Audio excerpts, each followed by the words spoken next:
What's going on, everybody? Today we're going to talk about Donald Trump's Supreme Court win. Today he got what he wanted, and it's power over judges. So what was happening is that he would do an executive order, and then a state like California or Oregon or New York would do a few forms and be able to stop his executive order, and he will have to do a whole process to actually open up the executive order so it become life. And he didn't like that. He said that these judges have too much power and they gotta be stopped. So he went through the Supreme Court, and the Supreme Court actually gave him permission to not let that phase him at all. So now Donald Trump could write an executive order and the judge can't really stop him, which is good and could be bad depending on his actual agenda and what he wants. I don't know what he wants. So far, he's been a great president, and I do listen to Donald Trump, and I see that he stopped a few wars.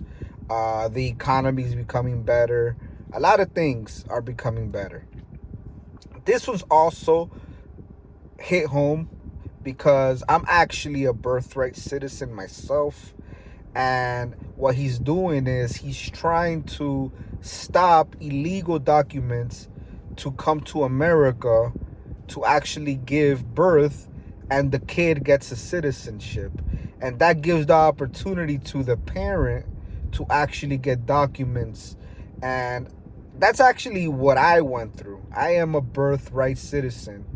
And that's something that it's kind of hits home, but at the end of the day, we have to understand that a lot of these people that are undocumented are not good, and they take advantage of these loopholes to create a foundation here in the United States and possibly get documents, and their kids get documents, which I believe that if you're born in this land, you should be from this land. This is your land. But I do understand the loophole and the opportunity it gives these people to use it as a loophole and use it as a dangerous tool for them. I have this article that I want to read from Fox News, and let's go through it. Let's see what they got to say. It'll break down more details better than I am, and you guys could see more or less what's happening and what's going to happen. Supreme Court, Trump hails ruling to limit nationwide injunctions. The Supreme Court on Friday limited the ability of federal judges to temporarily pause Trump's executive orders, a major victory for the administration. But the justices made no ruling on the constitutionality of his move to end Birthright citizenship, and they stopped his order from taking effect for 30 days. To the 6-3 decision written by Justice Amy Coney Barrett and split along ideological lines may dramatically reshape how citizenship is granted in the United States, even temporarily.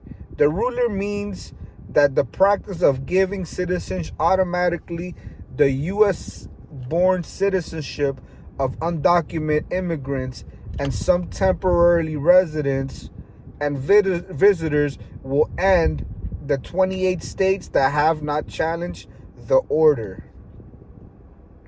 The court decision appeared to upend the ability of single federal judges to freeze policies across the country, a powerful tool that has been used to block policies from Democratic and Republican administrations. The majority offered a different path to challenging Mr. Trump's order on a nationwide basis: class action lawsuits. Mr. Trump praised the ruling, calling it giant, in a news conference at the White House. Our country should be very proud of the Supreme Court today, he said. In a blistering dissent, Justin Sonia Sotomayor called the majority decision a travesty for the rule of law. The majority stressed that it was not addressing the merits of Trump's attempt to end automatic citizenship for babies born in U.S. soil. Challenges the citizenship order are pending in appeal courts, and the administration has told the Supreme Court that it will seek review before the justice should it lose. But there's no pending case on the merits of Mr. Trump's executive order at the Supreme Court. It is likely but hardly certain that the court will decide the issue in the term that starts in October, as Attorney General Pam Bondi repeatedly promised in Mr. Trump news conference. So that's what's happening. That's what happened. And if you guys want to see the rest of the article, which is really nothing more, just probably like notes. New York Times. New York Times is a very liberal, left-winged. It's left-wing, more or less. So, yeah, that's pretty much what happened today. I will be posting more and giving you guys more of updates of what's happening in the country, in the world in general. And I'll start posting more. And if you guys like these content and you guys want to see more of this, give me a thumbs up, show love, let your family know, let your friends know about me. I'm just trying to give you guys the best updates and the best opportunities we have as humans. And yeah, I'm not a far right, I'm not a far left, I'm more in the middle. Yes, a lot of people think I'm a Trumper because I do like what Trump does. But at the end of the day, guys, I'm more in the middle. If Trump fucks up and there's something that I didn't like, I'll be the first one to say it. All right. So, yeah, guys, thank you so much. I'll see you guys in the next video.